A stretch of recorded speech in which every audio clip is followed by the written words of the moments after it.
Hello everyone and welcome to the tips and tricks session number 13. Now, let's say if there is a line. So in a plane, if I draw one line, then this entire plane will be divided into two regions. That is 1 and 2. If I draw two lines, so with the help of two lines, this plane can be divided in 1, 2, 3 and 4. Four regions.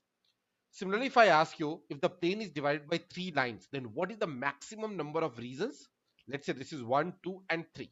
So the third line will be like this one, and the total number of regions here we can see 1, 2, 3, 4, 5, 6 and 7. So the maximum number of regions here is nothing but that is equal to 7 here. So what is this? This is nothing but this is 1 plus 1.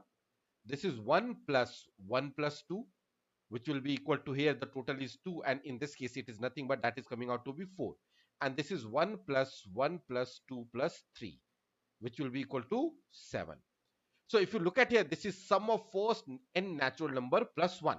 So it is always equal to sum of first n natural number, which is sigma n plus 1, which is sigma n is n into n plus 1 by 2 plus 1.